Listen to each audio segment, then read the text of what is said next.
Just wanna be with you. Just wanna be with you. Giving to your local church should be easy, and with Tithely, it is. Just download the app and securely register your credit or debit card. You're done. Now you can give during church services or anywhere else. Use Tithely to give a one-time gift or set up recurring donations. It's that simple. It's fast, secure, and easy to use. Tithely, the simplest way to give to your local church.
Hi, I'm Jackie, and I want to welcome you to New Slow Rivera Church Online. If this is your first time or the first time in a long time, we're so glad that you joined us today. We're excited that the mask mandate has been lifted, so if you've been waiting to join in person because of COVID, maybe it's time you come back. We hope this song encourages you. I'll talk to you again in a few minutes.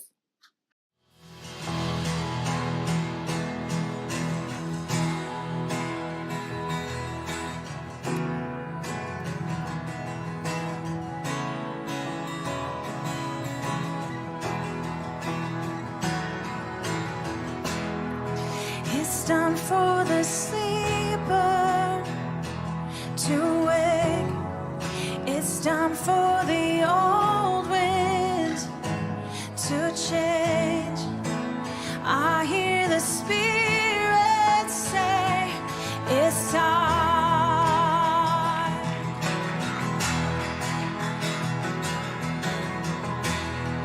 It's time for the dead man to rise. It's time for the great light to shine. I hear the Spirit say, it's time.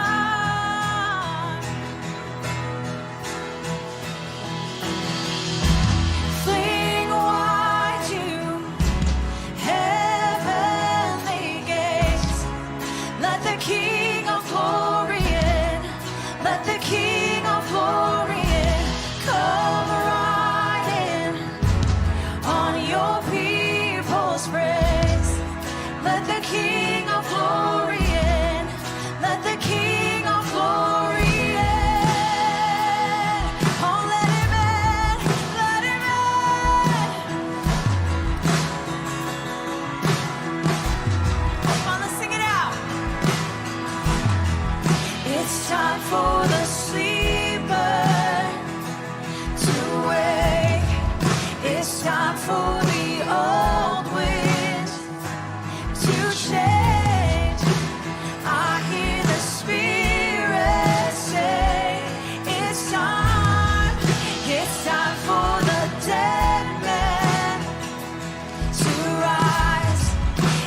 time for the great light to shine.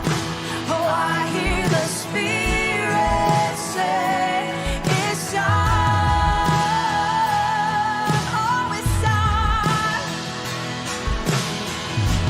Flee wide you, heavenly gates. Oh, let the King of glory in. Oh, let the King of glory in. Come right in on your people's praise. Let the King of glory in. Let the King of glory in. Fling wide you, heavenly gates. Let the King of glory in. Let the King of glory in. Come right in on your people's praise. Let the King of glory in. Oh, let the King of glory in.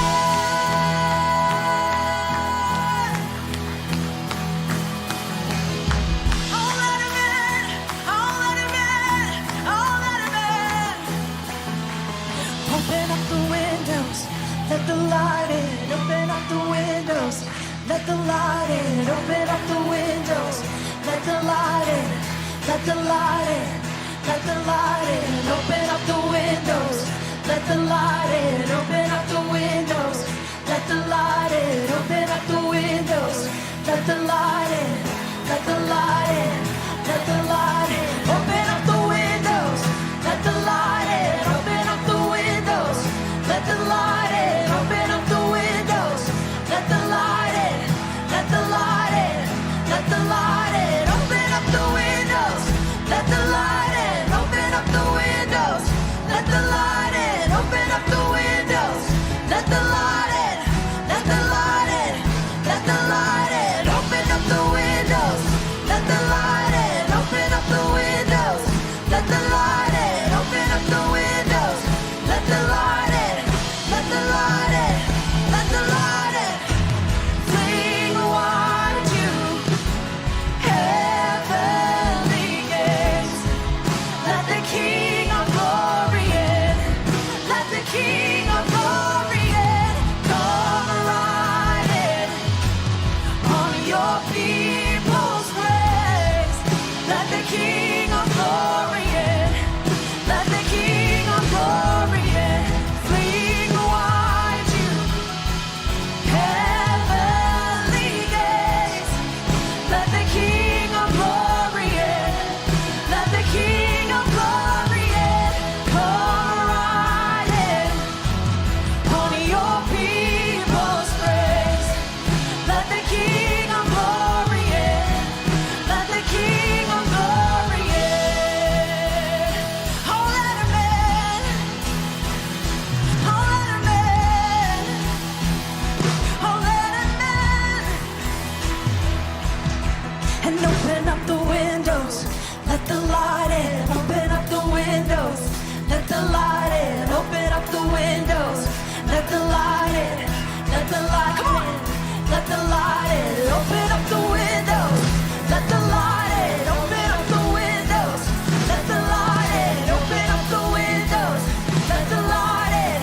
Let the light in, let the light in. Open up the windows, let the light in. Open up the windows, let the light in. Open up the windows, let the light in.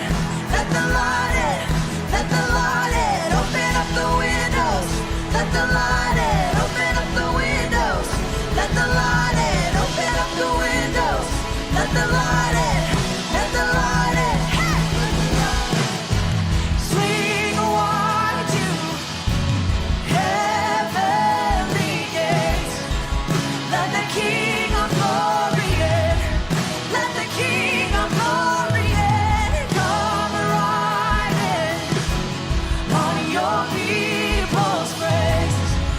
Let the King of glory in. Let the King of glory in.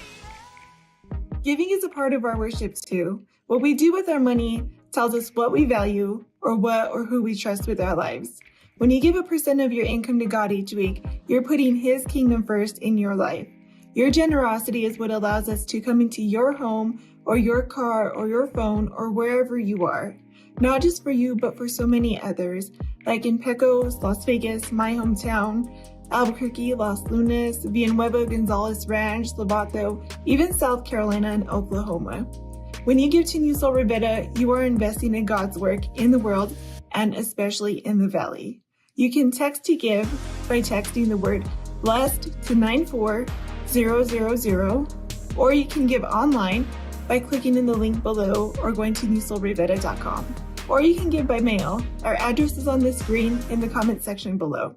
If you haven't yet, text someone the link and invite them to join us. If you're doing something in another room or looking at your Facebook or Instagram feed, come back to this page. Okay, let's do this. So let's talk about road rage. Some people might think that road rage only exists in big cities with lots of traffic, but I am a witness of it even in 2-lane roads with no buildings around for miles and only 2 or 3 cars involved. I've been around people who, to everyone else, seem like really happy, sweet, and kind people, but when they get behind the wheel, there is a rage monster that is unleashed. These people transform and have an ongoing, frustrated, sarcastic monologue aimed at the people driving behind them, next to them, and in front of them. Maybe you know someone like this. Maybe you live with someone like this. Maybe it's someone you see in the mirror every day. One day I was working on a Saturday. I was leading a celebration event for people who were once homeless, living on the streets and addicted. And they had found sobriety and freedom and a new lease on life. It was a commencement ceremony attended by loved ones and friends, family. A beautiful moment. I was responsible for all the details of the event, so I was up early and working hard. I didn't eat that Saturday morning because I figured by the time it was over, I would meet my family out for brunch or a late breakfast. I had talked to Renee to put the plan in place. Those moments where all my family can be together are very important to me. I know how precious and limited they are, and it's hard for me to actually exaggerate how valuable and meaningful they are to me. So on this particular Saturday, I had it planned out in my mind while I was up working and my family slept in, that me missing our Saturday morning at home together would be made up by seeing them later to eat together and maybe do something fun afterwards. Well, the morning didn't go as planned. The event, which was incredible, ran long. I didn't get out until much later than I expected. And as I was driving home, tired, hungry, and hopeful, excited about seeing my family, I called Renee to let her know I was free and ready to go out and eat with our little crew. She responded with, "We already ate. We were really hungry and figured you were working, so we ate. And now we are headed out to the mall to do some shopping." Now, saying this out loud and sharing this with you right now, it seems like not that big of a deal. But in that moment, to me, it was like a hard slap across the face with a wet hand. I did not expect that response at all. I thought, so I missed it? You are just gonna do a Saturday without me just like that? I'm out. Am I out of the day? Am I left out? Left behind? I was instantly deeply hurt that they could so easily just go on with their fun Saturday without me. Renee had said that they would meet me to eat after I was done. She had said, and we agreed. Quickly, my hurt turned to rage, and I started giving Renee a speech over the phone about how upset I was. I ended up yelling at her over the phone because she didn't wait for me. And now my entire day was ruined because I wanted the Saturday to go a certain way, and it wasn't. My plan was ruined. My dream for how the day should go was over. I didn't get my way, and I was raging about it. She hung up on me, because I was yelling at her like a person who had become unhinged, and the conversation was no longer productive. I kept repeating, I remember this over and over again. But you said, but you said, but you said. Maybe you can relate to moments like that. We'll talk more about this in just a few minutes. Today, I want to welcome you. If you are home today sick or recovering from surgery, or you're joining us from, maybe you evacuated from the fires around, or you just moved into the area. However you're joining us today, I just want to welcome you. My name is Steve, and I'm the pastor at New Soul Rivera, and I am just so glad that you're with us today. And today we are continuing with a series we began a few weeks ago entitled Winning the War Within. And in this series, we are looking at the daily battles that we all must win if we're going to thrive and live life at the highest level. So why is this so important? Why even talk about this? If you aren't a Jesus follower, maybe you're agnostic, or maybe you used to go to church a long time ago, or maybe you've never heard, or maybe you're a Jesus follower, but you may have forgotten why Jesus came to earth and why we do this at all. Well, 2,000 years ago, Jesus came, and he said that the reason he came to earth was, he says, I have come that they may have life and have it to the full. That's why Jesus came.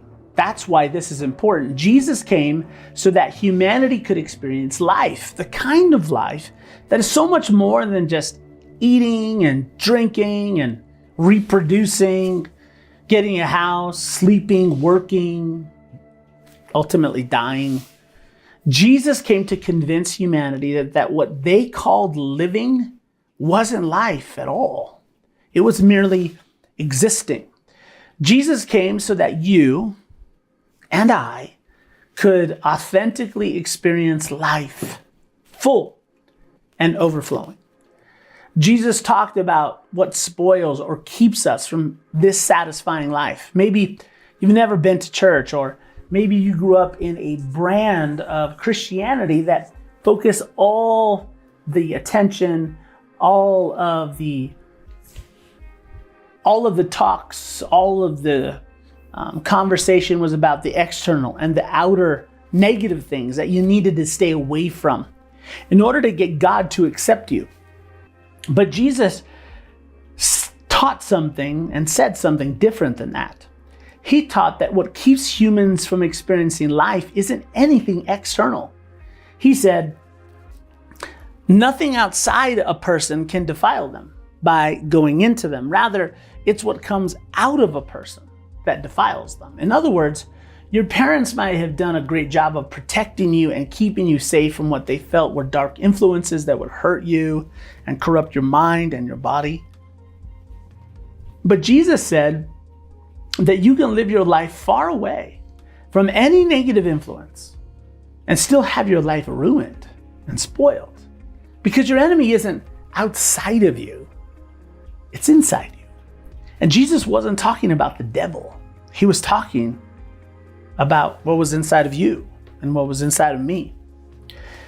Don't you think that anything that prevents you from experiencing life, real life to the full, is a threat? I do. And so far in Winning the War Within, we've talked about, a couple weeks ago, the enemy of guilt. We talked about guilt makes us live in a way in which we feel, I owe you, right? Guilt numbs your soul. It ruins your relationships because of fear. We all blow it. None of us gets it right all the time. And that's when guilt comes in to remind us to make things right, not to imprison us or fill us with shame. We learn that honest confession, just owning and admitting what we've done humbly to God and to the people that we've hurt, that's where we begin to make things right. And where we can, try to make things right with them in other ways too. It's how we move forward, and it's how we grow. We learn that if you are in Christ, if you trust in what Jesus has done for you by taking your place on the cross and enduring the judgment of God, you can be guilty, but not condemned. No matter what you've done, you can live life free and loved because Jesus was condemned so that you didn't have to be. Last time we talked about the enemy of envy. We learned that envy makes us think that God owes us, or maybe the universe owes us, or life owes us something that we're not getting. We learned that envy and jealousy and comparison are always together, and how easy it is for us in our culture, especially with social media, to compare our lives with people all around us. We talked about how envy, wanting what belongs to someone else, is the breeding ground for evil and darkness in our lives. Envy makes us forget about what we've been given. We get blind to the goodness of God in our lives. We diminish our important purpose and the unique race we've been exclusively designed to run. And in this series, we're focusing on our hearts and minds, the internal essence of who we are, because most of us are pretty good at monitoring our behavior in public, aren't we? It's how some of you have managed to stay married, or keep your job, or stay in your relationship that you're in right now. Most of us have learned how to act around other people. We've learned how to show them the parts of ourselves we want them to see while hiding the other parts of ourselves. But how good are you at monitoring your heart and your mind, the deep, deep thoughts inside you? Jesus is going deeper than just our public behavior.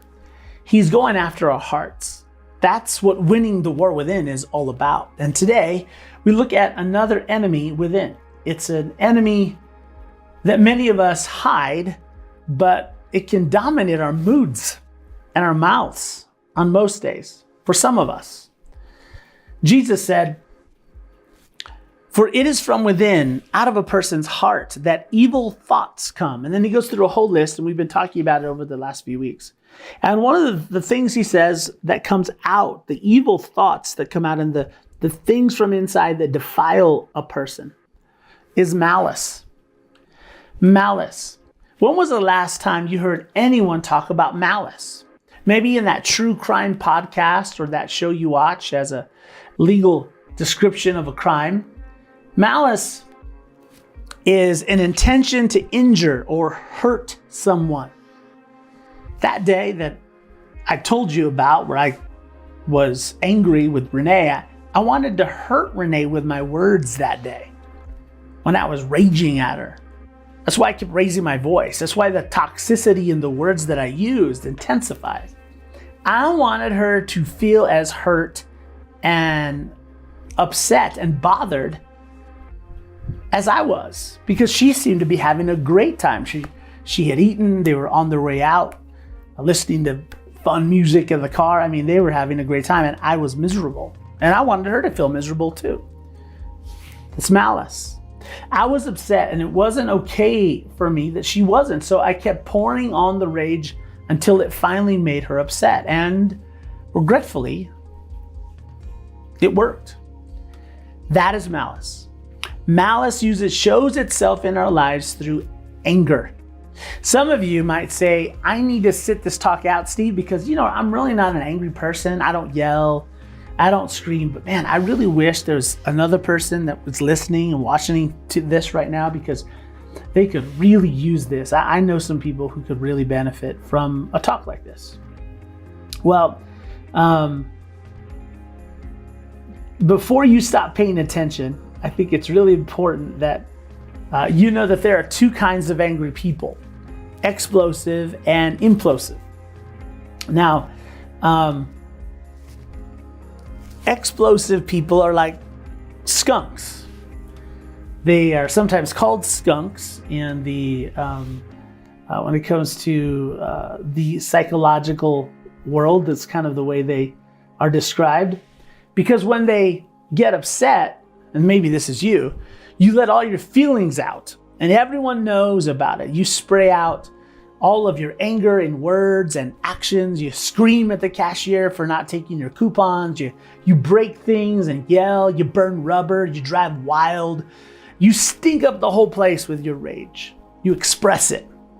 Skunks usually get all the attention when it comes to how people think about anger. But there's another kind of angry person. And this person is the turtle. This is the implosive person. That might be you. If you're a turtle, you don't yell or break things. No, oh no, that's not you. You're better than that. You're far more civilized. You're above that kind of crazy behavior. No, you rage silently. You get into your shell. You withdraw. You isolate. Even with people around you, you isolate. You shut down emotionally. You're not like a blistering, hot, erupting volcano, no. You're as cold as ice in an iceberg. You say things like, I'm done, I'm so over this, and you walk away. You stop responding, but everyone around you can feel your sullen, depressed mood. It's written all over your face. It's all in your body language. And when people ask you, they say, well, what's wrong? You respond by saying, what are you talking about? Nothing's wrong. By the way, skunks tend to marry turtles. So self-check. How often during your day do you find yourself saying, I'm so mad right now, or that makes me upset, or maybe a word you can't say around kids and other people, especially not in church. Maybe you haven't thought about this, or maybe you've forgotten, but remember that where there is anger, there is pain underneath. It's like what I was feeling that day. My feelings were hurt. I couldn't believe that they would just leave me and forget about me. Anger is like a forest fire. It burns everything that it touches, including you. Anger is like acid. You want to pour it out on someone else, but it also scorches your soul and even the innocent ones around you. When you're angry, the people who are next to you in the car with you, who have to live with you, even though you're not directing your anger at them, they feel your rage. It ruins everyone's moment around you. You've been in moments like that. If you speak when you're angry, like I did to Renee, you will make speeches that you will regret. Some of you have a seething rage boiling deep inside you. You're like the Incredible Hulk. You're always angry. Maybe it stems from your childhood. Maybe you're rejected by your parents. Maybe from a divorce you went through or a betrayal. Maybe you've been disrespected long enough and you feel like someone has treated you as if you were stupid and they took you for granted or they took advantage of you. For some of you, it's like a cold fusion reactor deep in your soul. Some of you burn hot and quick. You get on the road and within a moment, rage flashes up inside you and suddenly you are cursing a stranger. When you're angry, you are at your weakest because you feel victimized. Anger is our response when we feel we are powerless to control our situation. Anger is nothing more than the outward manifestation of powerlessness, of hurt, of fear, or frustration, or some combination of all those. One way it gets pent up inside is if at some time in your life, early on, maybe you've been victimized. Maybe you were bullied or subject to racial or gender discrimination. Maybe you had someone in a relationship with you bully you, push you around, take advantage of you. Or maybe as a child, you were subject to physical abuse or sexual abuse. Maybe you were abandoned or emotionally abused. Any of these things where you know you are being hurt, but you're powerless to fight back. And when that happens, it builds up inside and it festers until you get into a situation where you are finally done. You are over it. You're not taking it anymore. You're just waiting for someone to knock that chip off your shoulder. so you can unleash your fury on them. Anger, frustration, and rage are the safest emotions that we can feel. See, because you're less likely to be hurt, because you're the one who starts the fight. You're the aggressor. If you reject someone first in your anger, then you're not vulnerable to being rejected. Anger solves nothing. It builds nothing, but it can destroy everything. Some of you might say, well, Steve, I don't get angry. That's really not me. I just get frustrated. I don't get upset. I get disappointed. I'm not angry. I just don't like it when people do me wrong. Something to ask yourself is, what's the difference? Frustration is a paralyzing emotion. For some of you, it's been a tool for your survival. It's how you've been able to get this far in your life. You've used it to attack and intimidate others. And it's been your fuel and your shield to protect you from pain. It keeps you from being vulnerable, but it also, if you're honest with yourself, has kept you from really being close to anyone. Authentic intimacy seems to always elude you. Anger is a catalyst. It's a change agent. It makes you exhausted and sick. Some of you think you're just getting older and sicker, and that's why you have no energy, don't feel well. But what if it's really frustration, resentment, and anger within you? Anger will suck out your joy and the wonder of living. Expressing anger in business makes you less effective in your attempts to create change and forge connection, even with clients or customers. Sometimes anger can mask a far more difficult emotion like grief or regret or shame. Either way, anger is powerful, but a life-sucking companion. Do you see why it's an enemy within? Anger ruins your life. You can't experience a full and satisfying life if anger dominates your moods and your mouth. Can a heart full of anger truly love another person? How did your family of origin express anger? Your mom and dad. Some of you were raised in a culture of anger and it's become a habit for you. A peaceful environment feels strange to you because you're so used to tension and chaos. Anger and frustration reveal pain within. And even if you don't intend it or don't mean to, when you are acting like a turtle and you get withdrawn and you emotionally shut down, or you're a skunk, you are hurting the people you love most. Because pain that is not treated is transmitted. It's like COVID. You spread it to people around you, even if you don't mean to. It's like the prescribed burn that got out of control. You're giving it to your children and your grandchildren, to your significant other and to your friends, to your clients and to your customers. So, do you enjoy seeing anger rule your loved ones? Do you enjoy that? Do you want anger to control your days?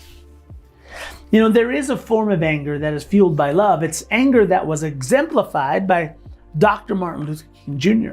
I call it Crusader anger. One day, as Dr. King sat on the stage during a convention, a white member of the Nazi Party jumped up onto the stage and punched him in the face several times. As the security guards rushed in to his help and pulled the hate-filled young man away, Dr. King responded calmly that he would not press charges.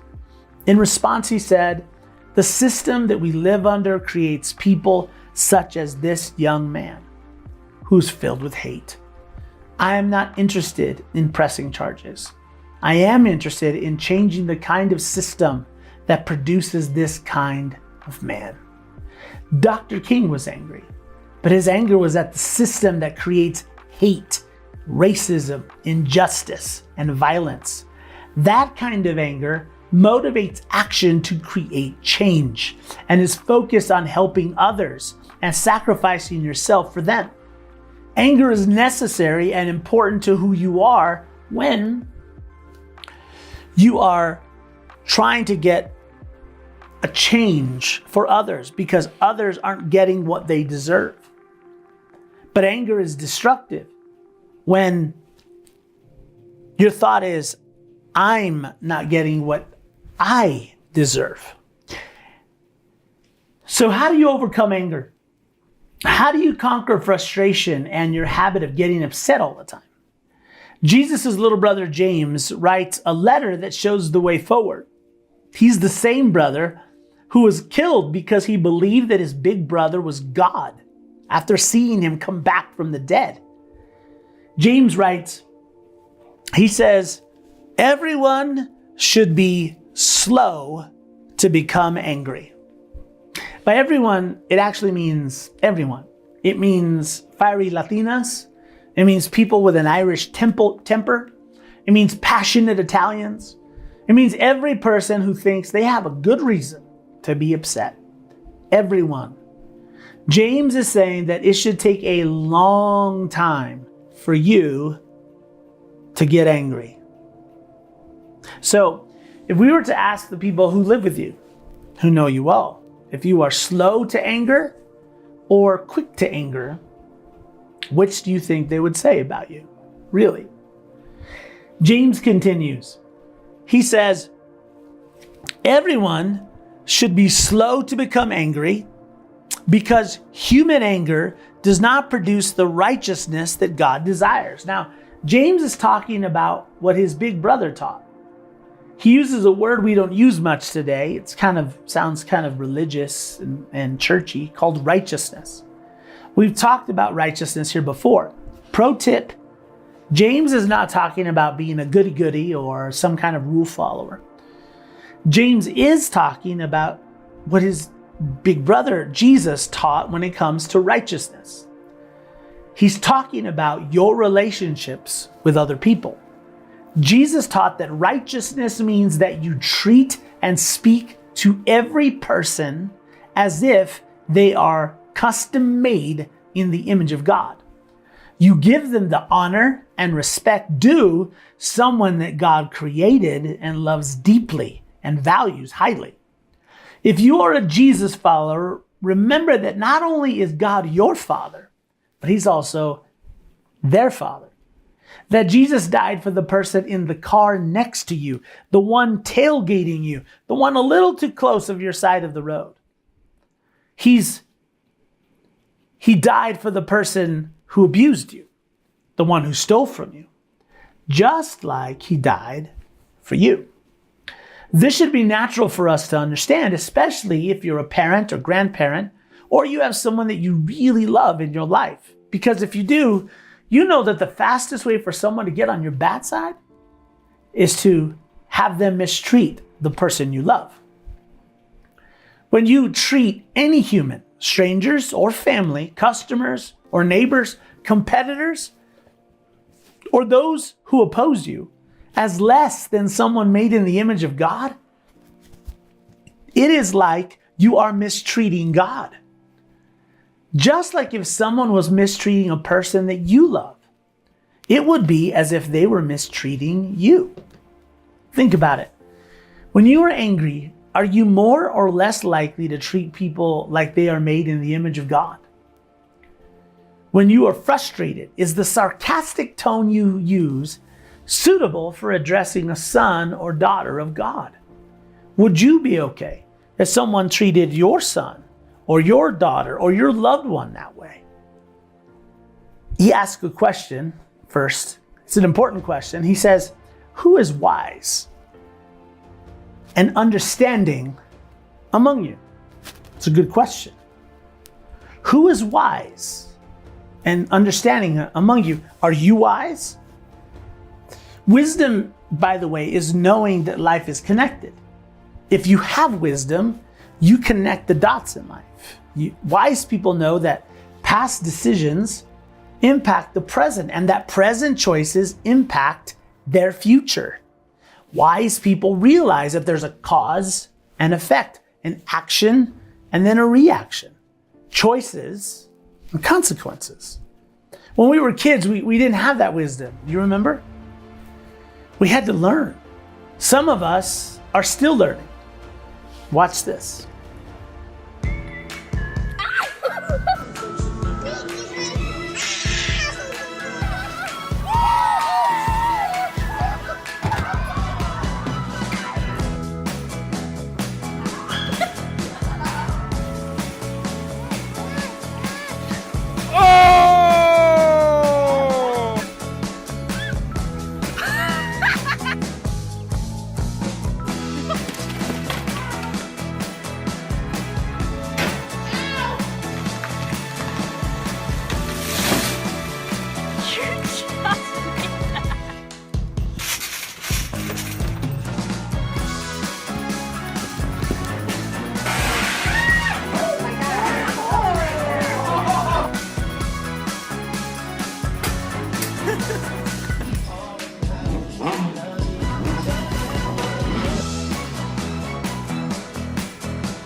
Good job.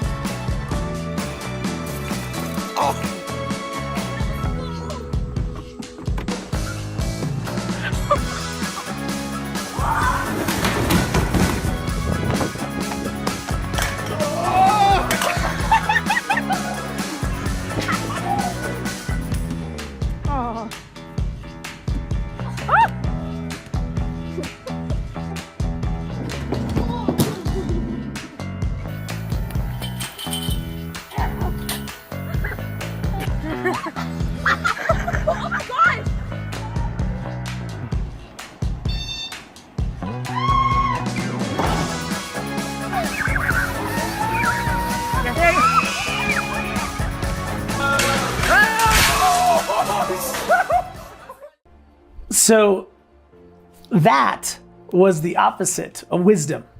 That was unwise. That was not wisdom. Those were people who have still not learned, or maybe they forgot that life is connected. James says, "Who is wise and understanding among you? Let them show it by their good life, by deeds done in the humility that comes from wisdom." James is saying that wise people are humble people. Arrogant people are not wise. Do you remember that we learned that the first thing Jesus taught when he was here, he taught people what was needed to experience a blessed life or a happy life or a full life? The number one thing that he taught, the first thing, was humility. Do you remember that? Wise people know that everything they have is a gift. It was given to them. That they aren't the source of their life. That their life, their family, their opportunities, their job, their health was given to them. So they're humble. James continues. He says, "But if you harbor bitter envy and selfish ambition in your hearts, do not boast about it or deny the truth." And we talked about this last time, that when we allow envy, James says bitter envy, to stay in our hearts. When we want something that belongs to someone else, it could be getting your way at work, wanting a baby, more financial resources, or just wanting to not wait in line in traffic. Or if you have selfish ambition, a desire that is all about you, your dream for how you want your life to go and how the world should work. You want a clean house but have 3-year-olds around. You want more money but have to pay taxes. You want people not to tailgate you.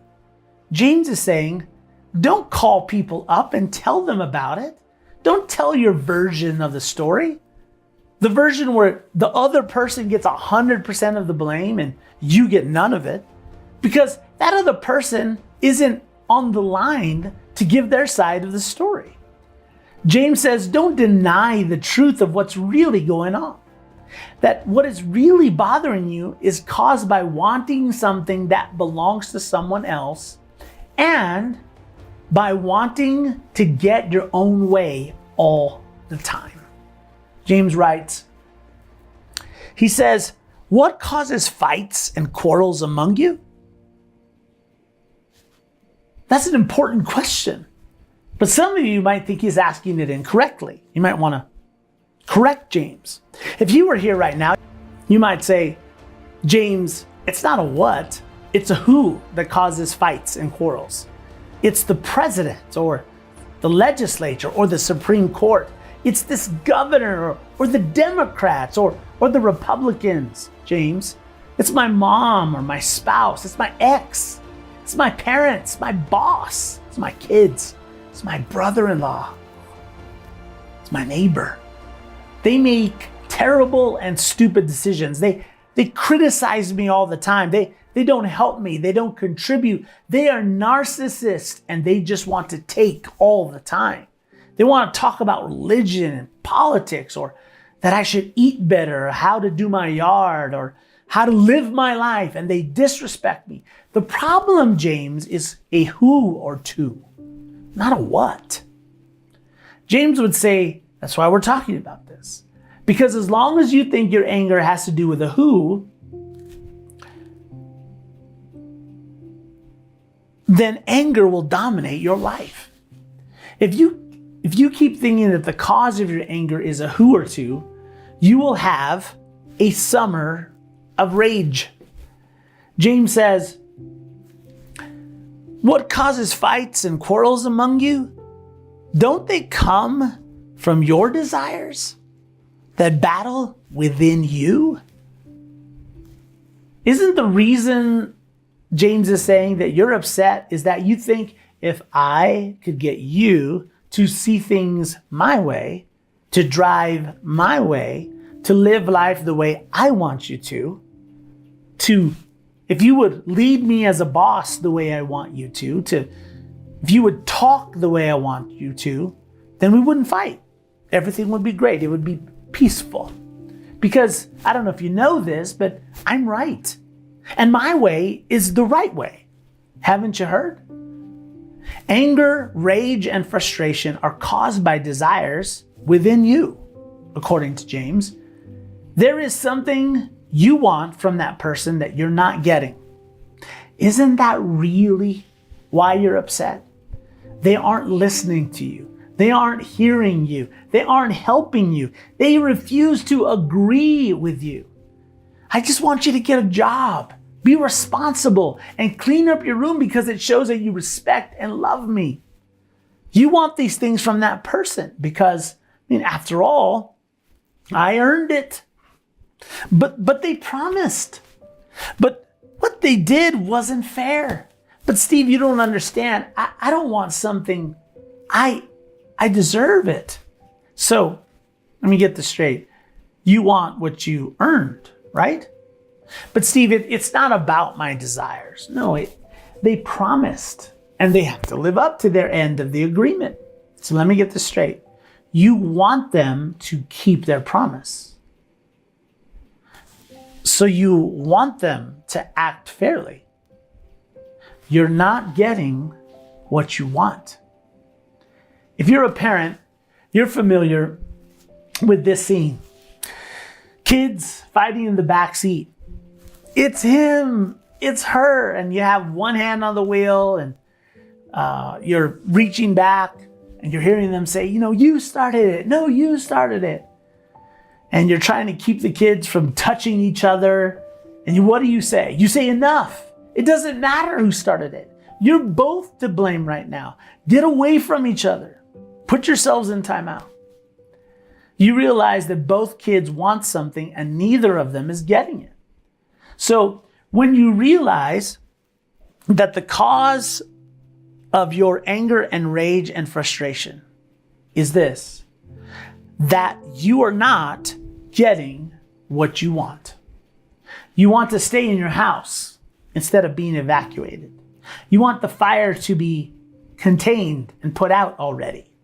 You want your hunting and fishing area to not be burned. You want your boss to communicate better. You want your boyfriend to propose already. When you begin to embrace this, what James is talking about as a lifestyle, your internal temperature will begin to go down. James says, you desire, but you do not have, so you kill. You covet, but you cannot get what you want, so you quarrel and fight. James is saying you're not getting what you want, so you kill. That sounds dramatic, right? Does that mean I murder someone? Think about it. You're not getting what you want, so you become a turtle or you become a skunk and you kill the conversation. You kill acceptance.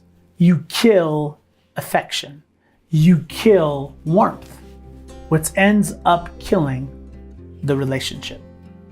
You ignore or you go on the attack.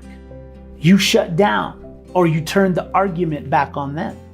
You pull back or you remind them of all the other times they fail you. You emotionally withdraw or you rip them apart with your words. You give them an ultimatum or you deny the other person kindness, encouragement, and hospitality. When you do any of these things, you kill trust. You kill vulnerability. You kill the relationship. So we aren't getting our way, James is saying. We're angry, we quarrel, we fight because we aren't getting what we want. So the next time you start to get angry and you begin to quarrel and fight, remember this and say it out loud. You know what part of the problem is, don't you? I'm not getting what I want. It will freak the person out that you're having a conflict with. How do they respond to that? Okay, sure.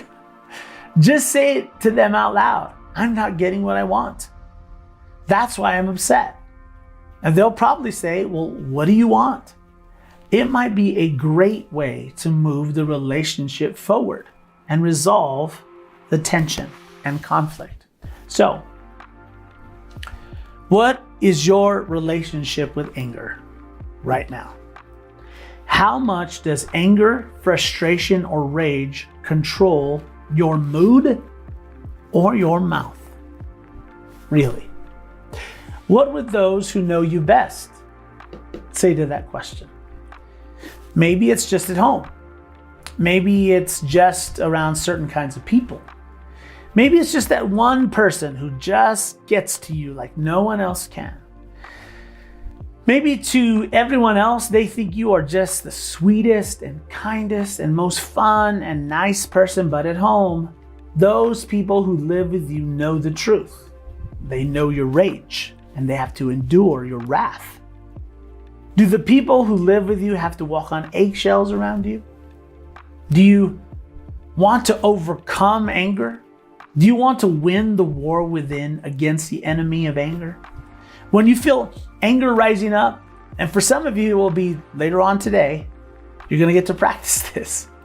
You can say to the anger inside you, I know what's going on here. You want me to think that it's the kids or her or him or the people out shopping that are the problem. But I know it's not them. I know that at least part of the problem is that I'm not getting what I want. If you want to conquer the emotion that has controlled your mood and your mouth for too long, it begins with humility. And Jesus shows us the way forward. Who, being in very nature God, did not consider equality with God something to be used to his own advantage. Jesus was God in a bod. He was God in a body. He was equal with God. So what does God deserve? What does God get to demand? Is there anyone that deserves more than God?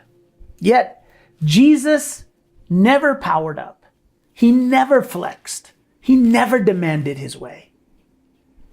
Rather, he made himself nothing by taking the very nature of a servant.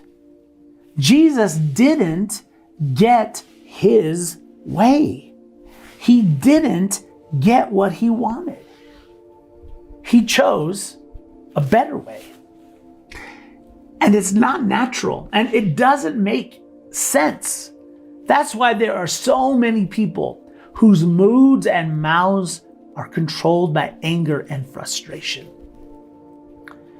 Jesus made himself nothing? Are you kidding me? Who would choose that option? It makes no sense.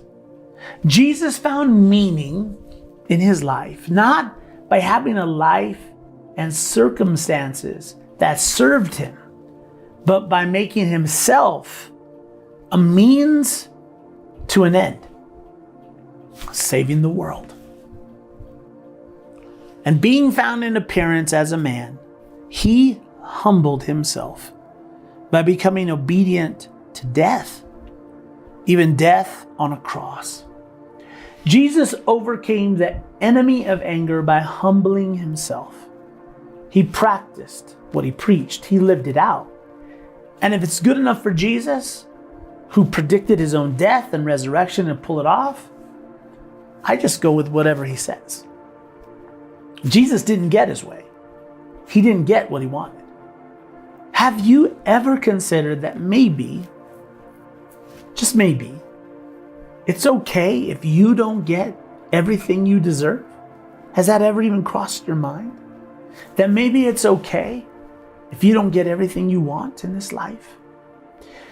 What if the price and the trade-off for getting everything you want and everything you deserve is that you won't be able to enjoy it because anger, frustration, and bitterness have eaten you up inside, and they get to decide what your mood is and to control what you say and how you feel. This is why following Jesus will make your life better and will make you better at life, because Jesus will nudge you away from self-centeredness and arrogance and towards others-centeredness and humility. When you follow Jesus towards other-centeredness and humility, your life gets bigger and it gets better. We'll stop there for today. Don't miss next time for Winning the War Within. I'm really hoping to see you in person soon. We meet every weekend, every Sunday at 10, and I'd love to see you in person. But if not, we'll be here, and we'll see you here next time. So you ready to start winning the war within? What are some of the enemies inside that you need to confront today? Let me pray for you.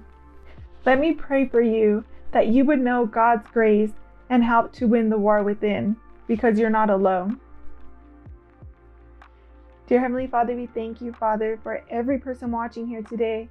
I know that it's not by chance that they are here watching this message today, Father. I ask that it just speaks to their heart, Father, and that whatever is inside them, Father, that you would surface that up, Father, and give them wisdom, Father, to lay it at your feet, Father. Because you say that we can hand anything to you, Father, and not to worry. Father, I pray that you would surface everything, Father, whether it's anxiety, depression, thoughts of suicide. Father, I ask that you would just cover them in your love, Father, and your peace in this time, Father. And I ask that your Holy Spirit would just touch them. Father, we thank you that you're so merciful and graceful, Father. Show them and reveal to them your grace and your mercy. We love you, Father, and we bless you in Jesus' name. Amen. Well, that's it for today. We'll see you all next time. Thank you for watching. Have a great week.